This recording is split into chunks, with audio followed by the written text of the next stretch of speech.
Hello friends, time pass नहीं की YouTube channel में आप लोगों का स्वागत है। तो चलिए देखते हैं आज हम लोग समान हिंदी का चैप्टर नंबर 21। इससे पहले मैंने चैप्टर 1 से लेके चैप्टर 20 तक का सबसे सिलेक्टेड सबसे महत्वपूर्ण टॉपिक को पढ़ा चुका हूं।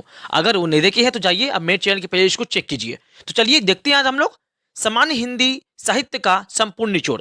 जी हाँ, आज मैं आप लोगों को हिंदी साहित्य के संबंधित जितने भी महत्वपूर्ण क्वेश्चन बन सकते हैं, जो आपके हर एग्जाम में काम आएगा, या फिर आप कोई भी क्लास में क्यों ना पढ़ते हो, किसी भी एग्जाम की तैयारी क्यों नहीं कर रहे हो, चाहे कॉम्पिटिटिव एग्जाम की तैयारी हो या फिर कोई बोर्ड एग्जाम की तैयारी हो, सभी एग्जाम के लिए यह वीडियो बहुत ही कारगर साबित होगा। यकीन मानिए कि इससे बाहर आपका हिंदी साहित्य का कोई भी क्वेश्चन बाहर नहीं जाएगा, इसकी मैं गारंटी ले सकता हूं। इसमें मैंने 150 प्लस क्वेश्चंस को शामिल किया है। आप देखिए, आप इसमें एमसीक्यू भी लगा सकते हैं और अपना आंसर को कमेंट भी दे सकते हैं। तो चलिए देखते हैं बिना देर किए हुए। संपूर्ण समान हिंदी को शुरू से लेकर अंत तक पढ़ने के लिए आप हमसे जुड़ जाइए और मेरे चैनल को सब्सक्राइब कर लीजिए। देखते हैं हम लोग हिंदी साहित्य का संपूर्ण निचोड़। इसमें पहला क्वेश्चन देखते हैं। हिंदी साहित्य के आरंभिक काल को आचार्य रामचंद्र शुक्ल ने क्या कहा है? तो ये कहा है वीर गाथा काल। ठीक है, क्या कहा है? तो वीर गाथा काल कहा है। ठीक है, चलिए आगे बढ़ते हैं, देखते हैं नेक्स्ट क्वेश्चन समझते हैं और यहां से देखते हैं इंपॉर्टेंट क्वेश्चंस को। वीर गाथा काल का कवि कौन नहीं है? निम्न में से कौन नहीं है वीर गाथा काल का कवि? तो ये कौन नहीं है? तो आपका बी, नामदेव। नामदेव वीर गाथा काल का कवि नहीं है, जबकि चंद्रवरदाई, जगनिक और मधुकर यह वीर गाथा काल के कवि हैं। ठीक है, चलिए आगे बढ़ते हैं, देखते हैं। उसके बाद है आगे, वीर गाथा काल के सर्वश्रेष्ठ कवि माने जाते हैं। कौन माने जाते हैं? तो चलिए देखते हैं यहाँ से। ऑप्शन नंबर ए, चंद्रवरदाई, यह वीर गाथा काल के सर्वश्रेष्ठ कवि माने जाते हैं। ठीक है, चलिए आगे बढ़ते हैं, देखते हैं। उसके बाद क्वेश्चन देखिए नेक्स्ट। पृथ्वीराज रासो के रचनाकार कौन है? पृथ्वीराज रासो के रचनाकार कौन है? तो ये है ऑप्शन नंबर बी, चंद्रवरदाई। ठीक है, चलिए आगे बढ़ते हैं और देखते हैं यहाँ से इंपॉर्टेंट क्वेश्चंस को। ये सारे क्वेश्चन सिलेक्टेड है और यकीन मानिए कि ये प्रीवियस एग्जाम में पूछे भी गए हैं। ठीक है, और आगे भी पूछे जा सकते हैं। चल देखते हैं। नेक्स्ट क्वेश्चन है, कबीरदास की भाषा क्या थी? कबीरदास की भाषा क्या थी? तो ये थी सदुकर्री। क्या नाम है? सदुकर्री। चलिए आगे बढ़ते हैं और देखते हैं। नेक्स्ट क्वेश्चन समझते हैं यहाँ से, देखिए। नयन जो देखा कमल सा निर्मल नीर शरीर, हंसत जो देखा हंस भात दसन नगहीर। प्रस्तुत पंक्ति के रचयिता कौन है ना? इस जो पंक्ति है, इसके रचयिता कौन है? तो ये है आपके ऑप्शन नंबर सी, जायसी। ठीक है, चलिए आगे बढ़ते हैं और देखते हैं। नेक्स्ट क्वेश्चन है, शिवा वामनी। शिवा वामनी के रचनाकार कौन है? तो शिवा वामनी के रचनाकार है भूषण। क्या नाम है इसके? भूषण नाम है, यानी कि ऑप्शन नंबर बी आपका ये सही हो जाएगा। चलिए आगे बढ़ते हैं और देखते हैं क्वेश्चंस को। चलिए यहां से देखते हैं आगे। नेक्स्ट क्वेश्चन समझते हैं, चलिए। नेक्स्ट क्वेश्चन है, नर की और नल की गति एक करी जोई, जे तो नीचो हेल चले ते तो ऊंचो होई। प्रस्तुत पंक्ति के रचयिता कौन है? ठीक है, जो ये पंक्ति दिया हुआ है, इसके रचयिता कौन है? तो इसका नाम है बिहारी लाल। क्या नाम है? ऑप्शन नंबर सी, बिहारी लाल। ठीक है, चलिए आगे बढ़ते हैं और देखते हैं क्वेश्चंस को। उसके बाद क्वेश्चन आगे देखते हैं। सखी वे मुझसे कहकर जाते, प्रस्तुत पंक्ति के रचयिता कौन है? सखी वे मुझसे कहकर जाते, प्रस्तुत पंक्ति के कविता के रचनाकार कौन है? तो यहां देखिए option number B, Maithili Sharan Gupt. ठीक है, चलिए आगे बढ़ते हैं और देखते हैं क्वेश्चंस को। उसके बाद आगे है क्वेश्चंस। हिंदी कविता को छंद की परिधि से मुक्त कराने वाले थे, है ना? ऐसे कौन से, है ना, लेखक है जो हिंदी कविताओं को छंद की परिधि से मुक्त कराए थे? ठीक है, तो आपका जो आंसर होगा, ठीक है, option number D, Suryakant Tripathi Nirala. ठीक है, चलिए आगे बढ़ते हैं और देखते हैं नेक्स्ट स्लाइड की ओर बढ़ते हैं। चल देखते हैं आगे क्वेश्चंस को। अब देखते हैं यहाँ से क्वेश्चंस को, समझिए, अच्छे से समझिएगा। चलिए आगे बढ़ते हैं और देखते हैं यहाँ से और इंपोर्टेंट क्वेश्चंस को। नेक्स्ट क्वेश्चन है, तितली किसकी रचना है? तितली किसकी रचना है? तो तितली किसकी रचना है? तो option number A, Jaishankar Prasad की। ठीक है, किसकी? तो जयशंकर प्रसाद की। आगे बढ़ते रहते हैं। नेक्स्ट क्वेश्चन समझते हैं। अतीत के चलचित्र, अतीत के चलचित्र के रचयिता कौन है? तो अतीत के चलचित्र के रचयिता हैं option number C, Mahadevi Verma. क्या नाम है? महादेवी वर्मा। चलिए आगे बढ़ते हैं और देखते हैं। नेक्स्ट क्वेश्चन है, पल्लव के रचयिता कौन है? पल्लव के रचयिता कौन है? तो ऑप्शन नंबर ए सुमित्रा नंदन पंत। ठीक है, कौन है? तो सुमित्रा नंदन पंत है। आगे बढ़ते हैं और देखते हैं क्वेश्चन को। नेक्स्ट क्वेश्चन, चिंतामणि के रचयिता कौन है? चिंतामणि के रचयिता कौन है? तो ऑप्शन नंबर सी रामचंद्र शुक्ल। ठीक है, चलिए आगे बढ़ते हैं और देखते हैं और यहाँ से क्वेश्चंस को। चलिए चलिए यहाँ देखते हैं। हम दीवानों की क्या हस्ती, हम दीवानों की क्या हस्ती है, आज यहाँ कल वहाँ चले, मस्ती का आलम साथ चला, हम धूल उड़ाते जहाँ चले। प्रस्तुत पंक्ति के रचयिता कौन है? ठीक है, इससे पूछा गया है इस पंक्ति के रचयिता कौन है? तो ऑप्शन नंबर बी भगवती चरण वर्मा है ना, इस पंक्ति के रचयिता है। चलिए आगे बढ़ते हैं और देखते हैं। नेक्स्ट क्वेश्चन समझते हैं यहाँ से। निम्नलिखित में से सबसे पहले अपनी आत्मकथा हिंदी में किसने लिखा? निम्नलिखित में से सबसे पहले हिंदी में अपनी आत्मकथा किसने लिखा? तो आपका आंसर हो जाएगा ऑप्शन नंबर सी। क्या नाम है? जवाहरलाल नेहरू। ठीक है, चलिए आगे बढ़ते हैं और देखते हैं यहाँ से क्वेश्चन को आगे। नेक्स्ट क्वेश्चन समझते हैं यहाँ से। चलिए अब देखते हैं यहाँ के नेक्स्ट क्वेश्चन समझते हैं यहाँ से। देखिए आगे क्वेश्चन देखते हैं। अवला जीवन हाय तुम्हारी यही कहानी, आंचल में है दूध और आंखों में पानी, उपर्युक्त पंक्तियां किस काव्य की है? ठीक है, उपयुक्त पंक्तियां किस काव्य की है? तो आपका आंसर हो जाएगा ऑप्शन नंबर सी यशोधरा की। ठीक है, चलिए आगे बढ़ते हैं और देखते हैं नेक्स्ट क्वेश्चन की ओर समझते हैं। चलिए देखते हैं उसका नेक्स्ट क्वेश्चन समझते हैं यहाँ से। देखिए आंचलिक रचनाएं किससे संबंधित होती है? जो आंचलिक रचनाएं होती है वह संबंधित होती है क्षेत्र विशेष से। क्षेत्र किससे? क्षेत्र विशेष से। चलिए आगे बढ़ते हैं देखते हैं। उसका नेक्स्ट क्वेश्चन है, निर्गुण भक्ति काव्य का प्रमुख कवि कौन है? निर्गुण भक्ति काव्य का प्रमुख कवि कौन है? तो ये है ऑप्शन नंबर सी कबीरदास। ठीक है, चलिए आगे बढ़ते हैं और देखते हैं नेक्स्ट क्वेश्चन के ऊपर। चलिए ये सारे क्वेश्चन सिलेक्टेड है, यकीन मानिए, इसीलिए इसको स्किप नहीं कीजिएगा, शुरू से लेकर तक जो भी देखिएगा आपका हिंदी साहित्य में इसके बाद कोई भी प्रॉब्लम जीवन में नहीं होगा। चलिए आगे देखते हैं। उस पर देखते हैं, श्रद्धा किस कृति की नायिका है? जो श्रद्धा है वो कौन सी कृति की नायिका है? ठीक है चलिए देखते हैं यहाँ से। तो ऑप्शन नंबर ए कामायनी। ठीक है, आगे बढ़ते हैं। नेक्स्ट क्वेश्चन समझते हैं यहाँ से। चलिए तरवर फल नहीं खात है, सरवर पियत न पान, प्रस्तुत पंक्ति के रचयिता है कौन है? चलिए तो ऑप्शन नंबर ए रहीम है। ठीक है, चलिए आगे बढ़ते हैं और देखते हैं नेक्स्ट क्वेश्चन को समझते हैं। उसका क्वेश्चन है, तरनी तनुजा टट तमाल तरुवर छाय, प्रस्तुत पंक्ति के रचयिता कौन है? ठीक है, इसके रचयिता कौन है? तो option number A Bharatendu Harishchandra है। ठीक है, चलिए आगे बढ़ते हैं और देखते हैं यहाँ से और नेक्स्ट क्वेश्चन को समझते हैं। ठीक है, चलिए देखिए उसके क्वेश्चन है, बुंदेलो हरबेलो के मुंह हमने सुनी कहानी थी, खूब लड़ी मर्दानी वो तो झांसी वाली रानी थी, इस पंक्तियां की रचयिता कौन है? तो ये कौन है?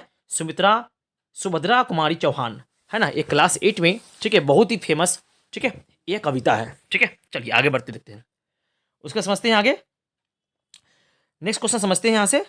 चलिए उसके बाद है आगे, मुझे तोड़ लेना वनमाली, उस पथ पर देना तुम फेंक, मातृभूमि पर शीश चढ़ाने जिस पथ पर जावे वीर अनेक, प्रस्तुत पंक्तियां के रचयिता कौन है? ठीक है, तो option number D Makhanlal Chaturvedi. ठीक है, चलिए आगे बढ़ते हैं और देखते हैं क्वेश्चंस को। नेक्स्ट समझते हैं यहां से, प्रथम सूफी प्रेमाख्यानक काव्य, प्रथम सूफी प्रेमाख्यानक काव्य की रचयिता कौन है? ठीक है, तो ये कौन है? ऑप्शन नंबर ए नूर मोहम्मद। ठीक है, चलिए आगे बढ़ते हैं और देखते हैं नेक्स्ट स्लाइड की ओर बढ़ते हैं। चलिए और यहां से देखते हैं इंपॉर्टेंट क्वेश्चंस को। चलिए देखते हैं यहां से, हिंदी के प्रथम गद्यकार है, हिंदी के प्रथम गद्यकार कौन है? तो लल्लू लाल। ठीक है, चलिए आगे बढ़ते हैं देखते हैं। उसके बाद नेक्स्ट क्वेश्चन समझते हैं यहां से, हिंदी के सर्वप्रथम प्रकाशित पत्र का नाम क्या है? हिंदी के सर्वप्रथम प्रकाशित पत्र का नाम क्या है? तो चलिए देखते हैं यहां से, ये है आपके बी उदंड मार्तंड। ठीक है, चलिए आगे बढ़ते देखते हैं। छायावाद के प्रवर्तक का नाम है, छायावाद के प्रवर्तक का क्या नाम है? तो ये है option number D Jaishankar Prasad. ठीक है, क्या नाम है? जयशंकर प्रसाद। चलिए आगे बढ़ते हैं और देखते हैं नेक्स्ट क्वेश्चन को समझते हैं। उसका क्वेश्चन है, प्रगतिवाद उपयोगितावाद का दूसरा नाम है, यह कथन किसका है? यह किसका है? तो ऑप्शन नंबर सी, नंद दुलारे वाजपेयी का। ठीक है, आगे बढ़ते हैं, देखते हैं। चलिए नेक्स्ट क्वेश्चन समझते हैं यहाँ से। प्रेमचंद के अधूरे उपन्यास का नाम क्या है? तो यह है मंगलसूत्र। ठीक है, क्या नाम है? तो इसका नाम है मंगलसूत्र। ठीक है, चलिए आगे बढ़ते हैं, देखते हैं। नेक्स्ट समझते हैं, रामधारी सिंह दिनकर को भारतीय ज्ञानपीठ पुरस्कार प्राप्त हुआ था। ठीक है, किसके लिए प्राप्त हुआ था? तो ये हुआ था ऑप्शन नंबर डी, उर्वशी के लिए। ठीक है, चलिए आगे बढ़ते हैं और देखते हैं नेक्स्ट क्वेश्चन को समझते हैं। ठीक है, चलिए देखिए यहाँ से अब आए क्वेश्चन है, हिंदी साहित्य के इतिहास में सर्वप्रथम लेखक का नाम क्या है? तो इसका नाम क्या है? गरसा द तासी। ठीक है, चलिए आगे बढ़ते हैं, देखते हैं और नेक्स्ट को समझते हैं। पद्मावत किसकी रचना है? जो पद्मावत है वो किसकी रचना है? तो ऑप्शन नंबर डी, जायसी की, यानी कि मलिक मोहम्मद जायसी की। ठीक है, चलिए आगे बढ़ते देखते हैं। बैताल पचीसी के रचनाकार कौन है? बैताल पचीसी के लेखक कौन है? तो है ऑप्शन नंबर डी, सुरती मिश्र। चलिए आगे बढ़ते हैं और देखते हैं यहाँ से और क्वेश्चंस को। ठीक है, देखिए आगे है, सुहाग के नुपुर के रचयिता कौन है? तो सुहाग के नुपुर के रचयिता है ऑप्शन नंबर सी, अमृत लाल नागर। ठीक है, चलिए आगे बढ़ते देखते हैं। उसके बाद है, संस्कृति के 4 अध्याय किसकी रचना है? संस्कृति के 4 अध्याय किसकी रचना है? तो यह रचना है रामधारी सिंह दिनकर की। ठीक है, चलिए आगे बढ़ते हैं, देखते हैं। उसके बाद है, अशोक के फूल जो कि काव्य संग्रह है के रचनाकार कौन है? तो अशोक के फूल के काव्य संग्रह के रचनाकार है कौन? Option number D, Hazari Prasad Dwivedi. चलिए आगे बढ़ते हैं और देखते हैं नेक्स्ट क्वेश्चन को समझते हैं। ठीक है, चलिए आगे बढ़ते हैं, देखते हैं यहाँ से क्वेश्चंस को। भारत भारती जो कि काव्य रचना है ना, यह किसकी रचना है? तो भारत भारती जो रचना है वो है मैथिली शरण गुप्त की। आगे बढ़ते हैं और देखते हैं, चलिए। उसके बाद है, प्रेम सागर के रचनाकार कौन है? तो प्रेम सागर के रचनाकार कौन है? तो लल्लू लाल। ठीक है, चलिए आगे बढ़ते देखते हैं। पंच परमेश्वर जो कि कहानी है के लेखक कौन है? तो पंच परमेश्वर के लेखक कौन है? तो यह है प्रेमचंद। ठीक है, आगे बढ़ते हैं। हार की जीत जो एक कहानी है के कहानीकार कौन है? तो हार की जीत कहानीकार है ए, ऑप्शन नंबर ए, सुदर्शन। ठीक है, चलिए अब आगे बढ़ते हैं और देखते हैं यहाँ से और इंपॉर्टेंट क्वेश्चंस को। ठीक है, चलिए देखते हैं। उसके बाद है, केतकी रानी केतकी की कहानी के रचनाकार कौन है? या फिर रानी केतकी के रचनाकार कौन है? तो ये है ऑप्शन नंबर डी, ईसा अल्लाह खा। ईसा अल्लाह खा। ठीक है, आगे। शिव शंभू के चिट्ठे से संबंधित रचनाकार कौन है? शिव शंभू के चिट्ठे से संबंधित रचनाकार कौन है? तो ऑप्शन नंबर डी, बाल मुकुंद गुप्त। आगे बढ़ते हैं, देखते हैं। नेक्स्ट क्वेश्चन समझते हैं। कुटुज के रचनाकार कौन है? तो कुटुज के रचनाकार है option number B, Hazari Prasad Dwivedi. ठीक है, चलिए आगे बढ़ते हैं, देखते हैं। आंसू काव्य के रचनाकार कौन है? तो आंसू काव्य के रचनाकार है ऑप्शन नंबर सी, जयशंकर प्रसाद। ठीक है, ये आंसू काव्य के रचनाकार है। ठीक है, चलिए आगे बढ़ते हैं और देखते हैं और इंपोर्टेंट क्वेश्चंस को। चलिए उसका देखिए क्वेश्चन यहाँ से है, चंदन विश्व व्यापत नहीं लपटे रहत भुजंग प्रस्तुत पंक्ति के रचयिता कौन है? ठीक है, तो ये है ऑप्शन नंबर डी, रहीम। आगे बढ़ते हैं, देखते हैं। चलिए, जब जब होई धर्म की हानि बढ़ई असुर अभिमानी प्रस्तुत पंक्ति के रचनाकार कौन है? तो ये है ऑप्शन नंबर बी, तुलसीदास। ठीक है, चलिए आगे बढ़ते देखते हैं। नेक्स्ट समझते हैं, सांच बराबर तप नहीं झूठ बराबर पाप, इस पंक्ति के रचनाकार कौन है? ठीक है, तो कौन है इसके? तो ऑप्शन नंबर ए, कबीर ही है। ठीक है, कौन है? तो कबीर है। चलिए तो देखते हैं अब आगे और समझते हैं। नेक्स्ट स्लाइड की ओर बढ़ते हैं और देखते हैं यहाँ से और इंपोर्टेंट क्वेश्चंस को। चलिए अब उसके बाद देखिए नेक्स्ट क्वेश्चन है, अष्टछाप के सर्वप्रथम भक्त कवि के रूप में डैश को नाम लिया आता है? ठीक है, ये कौन लिया आता है? तो हम सूरदास को लिया आता है। ठीक है, चलिए आगे बढ़ते हैं, देखते हैं। रामचरितमानस की भाषा क्या है? तो रामचरितमानस की भाषा क्या है? तो अवधी भाषा है ना, अवधी भाषा में लिखी गई है रामचरितमानस। आगे बढ़ते हैं, नेक्स्ट क्वेश्चन समझते हैं। हिंदी का आदि कवि किससे कहा जाता है? तो हिंदी का आदि कवि कहा जाता है ऑप्शन नंबर सी, स्वयंभू को। ठीक है, चलिए आगे बढ़ते हैं और देखते हैं यहाँ से नेक्स्ट क्वेश्चन को समझते हैं। ठीक है, चल देखते हैं। उसके बाद है, रामचरितमानस में कितने कांड है? तो रामचरितमानस में कितने कांड है? तो ऑप्शन नंबर सी है इसके, यानी कि 7 कांड है। ठीक है, चलिए आगे बढ़ते देखते हैं। उसके बाद देखते हैं नेक्स्ट क्वेश्चन, निम्नलिखित में से कौन सा एक व्यंग लेखक है? इनमें से कौन सा एक क्या है? तो एक है व्यंग लेखक। ठीक है, तो चलिए देखते हैं ऑप्शन नंबर क्या होगा, डी, हरिशंकर परसाई। ठीक है, चलिए आगे बढ़ते हैं देखते हैं। उसके बाद है हिंदी पत्रिका कादम्बिनी के संस्थापक कौन है? जो हिंदी पत्रिका है कादम्बिनी, इसके संस्थापक कौन है? तो राजेंद्र अवस्थी। ठीक है, चलिए आगे बढ़ते हैं, देखते हैं और यहाँ से क्वेश्चंस को। चलिए देखिए यहाँ से उसका क्वेश्चन नेक्स्ट है दिनकर किस रस के कवि माने जाते हैं? जो दिनकर है वो किस रस के कवि माने जाते हैं? तो ऑप्शन नंबर सी, बी रस के कवि माने जाते हैं। आगे बढ़ते हैं और देखते हैं। चलिए उसके बाद है आगे, निराला को कैसा कवि माना जाता है? निराला को कैसा कवि माना जाता है? तो ऑप्शन नंबर बी, क्रांतिकारी कवि माना जाता है। ठीक है, चलिए आगे देखते हैं। उसके बाद हिंदी गद्य का जन्मदाता किसको माना जाता है? हिंदी गद्य का जन्मदाता किसे माना जाता है? तो option number C, Bharatendu Harishchandra को माना जाता है। ठीक है, चलिए आगे बढ़ते हैं और देखते हैं नेक्स्ट क्वेश्चन को, समझते हैं यहाँ से। ठीक है, चलिए देखिए यहाँ से। उसके बाद नेक्स्ट क्वेश्चन है, कवि कालिदास की अभिज्ञान शकुंतलम का हिंदी अनुवाद किसने किया था? है ना, कवि कालिदास की जो अभिज्ञान शकुंतलम है इसका हिंदी अनुवाद किसने किया था? तो ये किसने किया था? तो ये किया था ऑप्शन नंबर डी, राजा लक्ष्मण सिंह ने। ठीक है, चलिए आगे बढ़ते हैं, देखते हैं। ठीक है, चलिए आगे बढ़ते हैं। किस काल को स्वर्ण काल कहा गया है या फिर कहा जाता है? किस काल को स्वर्ण काल कहा जाता है? तो ऑप्शन नंबर बी, भक्ति काल को, है ना, स्वर्ण काल कहा जाता है। आगे बढ़ते हैं, नेक्स्ट क्वेश्चन समझते हैं। सूरदास के गुरु कौन थे? सूरदास के गुरु कौन थे? तो उसका नाम है वल्लभाचार्य, यानी ऑप्शन नंबर डी। ठीक है, चलिए आगे बढ़ते हैं और देखते हैं, नेक्स्ट स्लाइड की ओर बढ़ते हैं और यहां से देखते हैं कौन इंपॉर्टेंट क्वेश्चन है। चलिए देखते हैं। उसके बाद देखते हैं नेक्स्ट क्वेश्चन, समझते हैं यहाँ से। देखिए, कामायनी किस प्रकार का ग्रंथ है? जो कामायनी है वह किस प्रकार का ग्रंथ है? तो ऑप्शन नंबर सी इसका होगा, महाकाव्य है ये। चलिए आगे हम देखते हैं। उसके बाद क्वेश्चन है, गागर में सागर भरने का कार्य किस कवि ने किया है? तो गागर में सागर भरने का काम किसने किया है? तो ऑप्शन नंबर ए, बिहारी ने किया है। चलिए आगे बढ़ते हैं, देखते हैं। नेक्स्ट समझते हैं, वापसी किस विद्या के रचित है? तो वापसी किस विद्या के रचित है? तो ये है ऑप्शन नंबर बी, कहानी है। ठीक है, ये कहानी संग्रह है। चलिए आगे बढ़ते हैं और देखते हैं नेक्स्ट क्वेश्चन को बढ़ते हैं। चलिए देखते हैं, अब आगे देखते हैं क्वेश्चंस, यहाँ से समझते हैं। फणीश्वर राव रेणु से संबंधित सही प्रदेश का नाम चुनिए, यानी कि कौन से राज्य से फणीश्वर राव रेणु संबंधित रखते हैं? तो ये है ऑप्शन नंबर बी, बिहार से। ठीक है, चलिए आगे बढ़ते हैं। विद्यापति की पदावली की भाषा क्या है? विद्यापति की पदावली की भाषा क्या थी? तो ये है ए, यानी कि मैथिली। ठीक है, आगे बढ़ते हैं। नेक्स्ट समझते हैं, बिहारी किस राजा के दरबारी कवि थे? जो बिहारी थे वह किस राजा के दरबारी कवि थे? तो ये हो जाएगा ऑप्शन नंबर सी, जयसिंह के। ठीक है, चलिए आगे बढ़ते हैं और देखते हैं यहाँ से इंपॉर्टेंट क्वेश्चंस को। चलिए और समझते हैं आगे और देखते हैं यहाँ से क्वेश्चन को। शेष कादम्बरी के रचयिता कौन है? शेष कादम्बरी के रचयिता कौन है? तो option number D, Alka Saraogi. क्या नाम है? अलका सरावगी। ठीक है, सरावगी। चलिए आगे बढ़ते देखते हैं।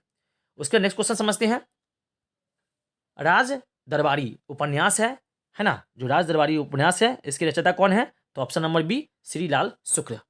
ठीक है, चलिए आगे बढ़ते हैं। पूस की रात जो एक कहानी है की रचयिता कौन है? तो पूस की रात की कहानी की रचयिता है प्रेमचंद। आगे बढ़ते हैं। आत्मनिर्भरता जो कि एक निबंध है कि रचनाकार कौन है? तो आत्मनिर्भरता की रचनाकार कौन है? तो यह है बालकृष्ण भट्ट। ठीक है, क्या नाम है इसका? है बालकृष्ण भट्ट। चलिए आगे बढ़ते हैं और देखते हैं यहाँ से नेक्स्ट स्लाइड की ओर बढ़ते हैं। चलिए देखिए यहाँ से क्वेश्चन को। उसके बाद क्वेश्चन है, गंगा छवि वर्णन जो एक कविता है कि रचनाकार कौन है? गंगा छवि वर्णन के रचयिता कौन है? तो option number C, Bharatendu Harishchandra है। ठीक है, आगे बढ़ते देखते हैं। उसके बाद है अनाम दास का पौधा जो एक उपन्यास है के रचनाकार कौन है? तो अनाम दास के रचयिता है कौन? तो ऑप्शन नंबर सी, हजारी प्रसाद द्विवेदी। ठीक है, आगे बढ़ते हैं। नेक्स्ट समझते हैं, भिक्षुक जो एक कविता है कि रचयिता कौन है? तो भिक्षुक के रचयिता कौन है? तो निराला है। ठीक है, चलिए आगे बढ़ते हैं और देखते हैं नेक्स्ट क्वेश्चन की ओर बढ़ते हैं। चलिए देखते हैं यहाँ से क्वेश्चन को। उसका नेक्स्ट क्वेश्चन समझते हैं यहाँ से। देखिए उसके बाद है भ्रम गीत। भ्रम गीत के लेखक के रचयिता कौन है या लेखक कौन है? तो भ्रम गीत के लेखक हैं आपका यहाँ देखिए दिया गया है ऑप्शन नंबर ए सूरदास। ठीक है, चलिए आगे बढ़ते देखते हैं। नेक्स्ट क्वेश्चन समझते हैं यहाँ से। ईदगाह जो एक कहानी है कि रचनाकार कौन है? तो ईदगाह के रचयिता है ऑप्शन नंबर ए प्रेमचंद। क्या नाम है इसका? है प्रेमचंद है। ठीक है, चलिए आगे देखते हैं और क्वेश्चन समझते हैं यहाँ से। उसके बाद देखते हैं क्वेश्चन, बीड़ों का कैसा हो बसंत, बीड़ों का कैसा होत बसंत कविता के रचनाकार कौन है? तो इसका आंसर हो जाएगा option number B Subhadra Kumari Chauhan. ठीक है, चलिए अब देखते हैं आगे और समझते हैं यहाँ से और इंपॉर्टेंट क्वेश्चंस को। ठीक है, चलिए देखिए उसके बाद यहाँ देखिए क्वेश्चन समझते हैं। ले चल मुझे भुलावा देकर मेरे नाविक धीरे धीरे। ठीक है, प्रस्तुत पंक्ति के रचयिता कौन है? ठीक है, तो इसका होगा option number B Jaishankar Prasad. ठीक है, चलिए आगे देखते हैं। केवल मनोरंजन न कवि का कर्म होना चाहिए, उसमें उचित उपदेश का भी मर्म होना चाहिए। प्रस्तुत पंक्ति के रचनाकार कौन है? तो option number B Maithili Sharan Gupt का। ठीक है, चलिए आगे बढ़ते हैं और देखते हैं क्वेश्चंस को। चलिए अब आते हैं आगे। बैर क्रोध का अचार या मुरब्बा है, यह कथन किसका है? बैर क्रोध या अचार का मुरब्बा है, यह कथन किसका है? तो यह कथन है आपका ऑप्शन नंबर सी, जिसका नाम है रामचंद्र शुक्ल जी का। ठीक है, चलिए आगे बढ़ते हैं और देखते हैं यहाँ से क्वेश्चंस को। चलिए देखते हैं यहाँ से। ढाई अक्षर प्रेम के पढ़े सो पंडित होई, प्रस्तुत पंक्ति के रचयिता कौन है? ठीक है, कौन है? तो इसके आंसर है मैं आपको होगा ऑप्शन नंबर बी, जिसका नाम है कबीरदास। ठीक है, चलिए आगे बढ़ते हैं और देखते हैं यहाँ से क्वेश्चन को। वही मनुष्य है जो मनुष्य के लिए मरे, वही मनुष्य है जो मनुष्य के लिए मरे के रचयिता कौन है? तो ये है ऑप्शन नंबर सी, यानी कि मैथिली शरण गुप्त। चलिए आगे बढ़ते हैं, देखते हैं। इनमें से कौन भक्ति काल का कवि नहीं है? इनमें से कौन भक्ति काल कवि नहीं है?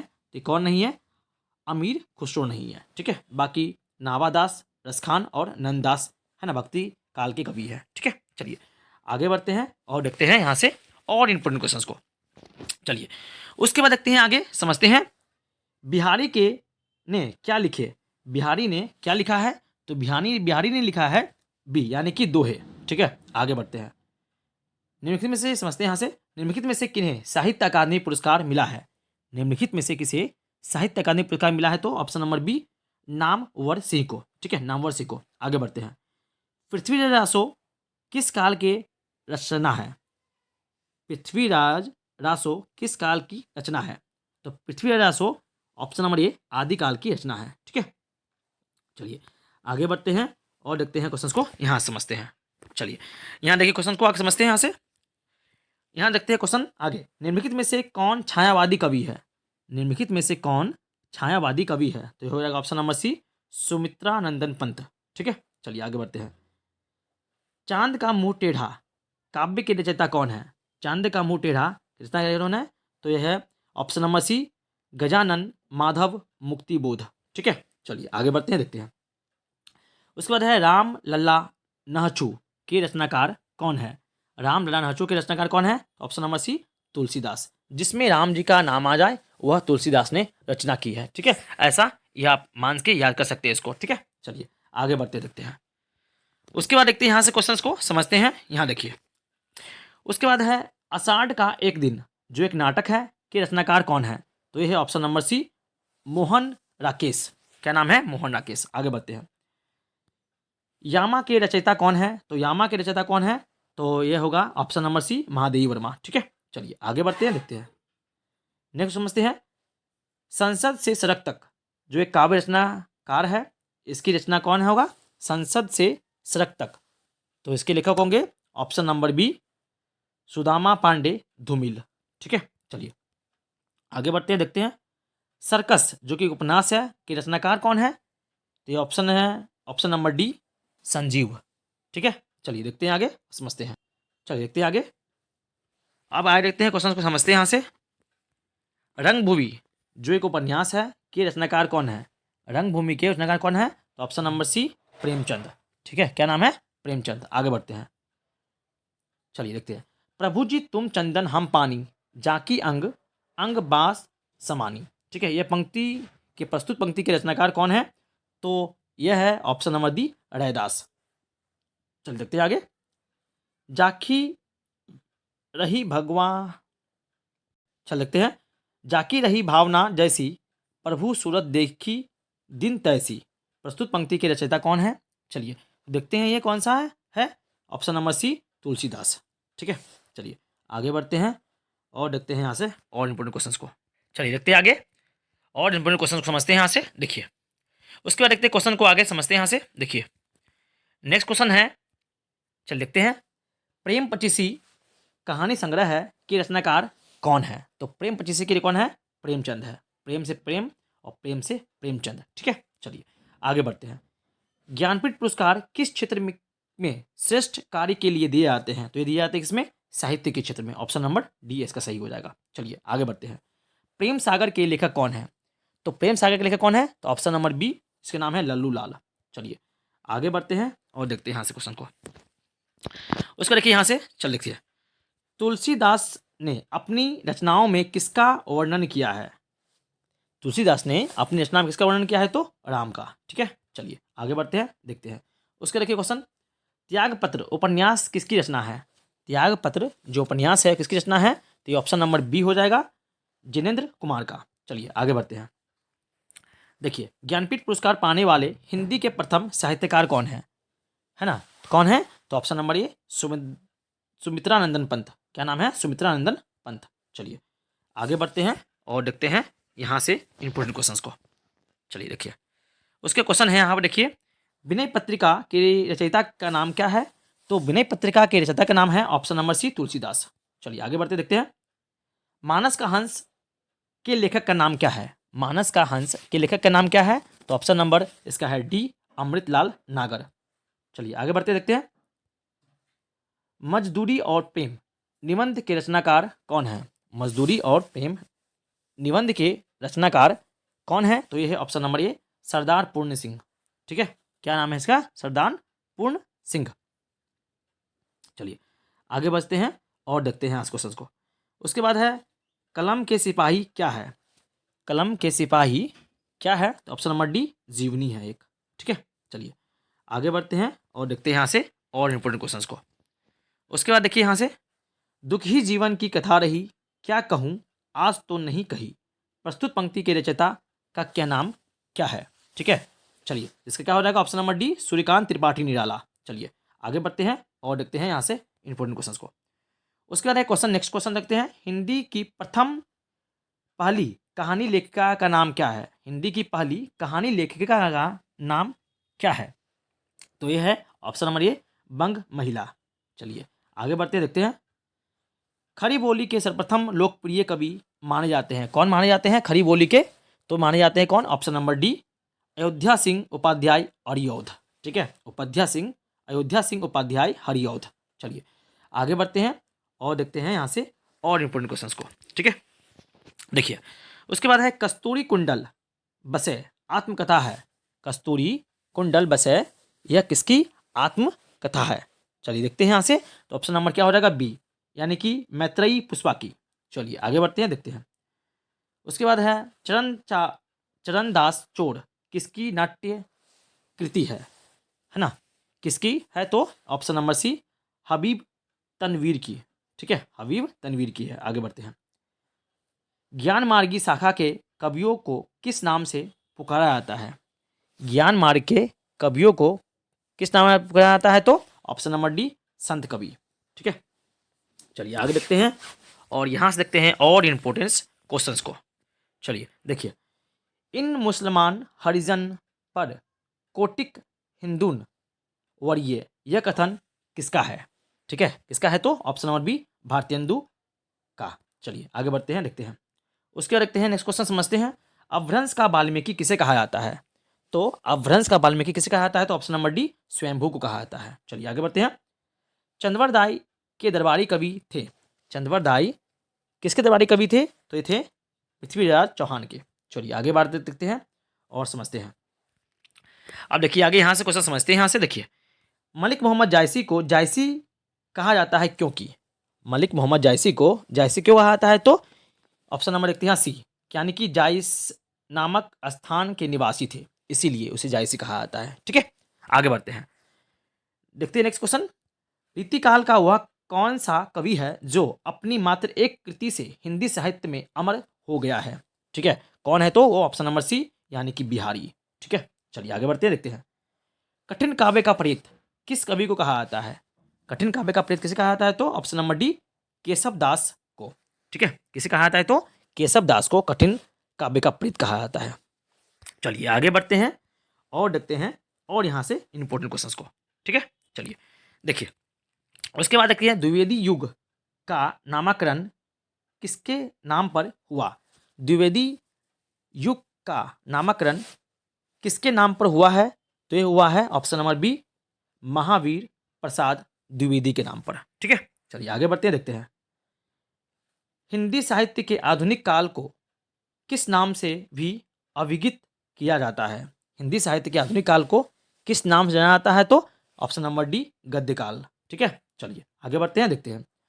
उसके बाद है हिंदी साहित्य में प्रयोगवाद के प्रवर्तक का नाम है। हिंदी साहित्य में प्रयोगवाद के प्रवर्तक का नाम क्या है? तो है अज्ञेय। क्या नाम है? अज्ञेय। चलिए अब बढ़ते हैं आगे और देखते हैं यहाँ से और इंपोर्टेंट क्वेश्चंस को। देखिए क्वेश्चन यहाँ देखिए, चलिए यहाँ देखते हैं, अच्छे से क्वेश्चन समझते हैं। मृगनयनी उपन्यास के रचनाकार कौन है? तो मृगनयनी के उपन्यास के लेखक कौन है? तो ऑप्शन नंबर डी यानी कि वृंदावन लाल वर्मा। ठीक है, आगे बढ़ते हैं। जायसी किस धारा के कवि थे? जायसी किस धारा के कवि है? तो यहाँ पर दिया हुआ है प्रेमाख्यानक काव्य धारा। प्रेमाख्यानक काव्य धारा। ठीक है, आगे बढ़ते हैं। कितने पाकिस्तान नामक उपन्यास के लेखक कौन है? कितने पाकिस्तान नामक उपन्यास के लेखक कौन है? तो यह है ऑप्शन नंबर बी कमलेश्वर। ठीक है, चलिए आगे बढ़ते हैं और देखते हैं इस क्वेश्चन को। उसके बाद समझते हैं यहाँ से मैथिल कोकिला के नाम से किसे जाना जाता है? तो मैथिल कोकिला के नाम से जाना जाता है तो विद्यापति को जाना जाता है। ठीक है, चलिए आगे बढ़ते देखते हैं। उसके बाद क्वेश्चन है प्रकृति के सुकुमार कवि किसे कहा जाता है? तो प्रकृति के सुकुमार कवि कहा जाता है तो option number B Sumitranandan Pant को। ठीक है, आगे बढ़ते हैं। उसके क्वेश्चन है एक भारतीय आत्मा किसे कहा जाता है? भारतीय आत्मा किसे कहा जाता है? तो option number B Makhanlal Chaturvedi को। ठीक है, चलिए अब देखते हैं नेक्स्ट स्लाइड की ओर बढ़ते हैं और यहाँ से देखते हैं और इंपोर्टेंट क्वेश्चंस को। ठीक है, देखिए उसका क्वेश्चन है कथा सम्राट किसे कहा जाता है? तो कथा सम्राट किसे कहा जाता है? तो प्रेमचंद को कहा जाता है कथा सम्राट। आगे बढ़ते हैं। बाल चित्रण में कौन सा कवि श्रेष्ठ है? बाल चित्रण में कौन सा कवि श्रेष्ठ है? तो ऑप्शन नंबर सी सूरदास। तो यहाँ पे आपका संपूर्ण हिंदी साहित्य समाप्त हुआ। यकीन मानिए कि इससे बाहर आपका कोई भी क्वेश्चन एग्जाम में नहीं जा सकता है, चाहे आप कोई भी टाइप के एग्जाम के क्वेश्चन दे दे, है ना, चाहे एकेडमिक दे दे, चाहे बोर्ड के दे, चाहे कॉम्पिटिटिव लेवल के दे, किसी भी लेवल के एग्जाम दे दे, यकीन मानिए कि आपका क्वेश्चन यहीं से आएगा। तो चलिए संपूर्ण हिंदी को शुरू से लेकर अंत तक पढ़ने के लिए हमसे जुड़ जाइए और मेरे चैनल को सब्सक्राइब कर लीजिए। तब तक के लिए थैंक यू। जय हिंद, वंदे मातरम।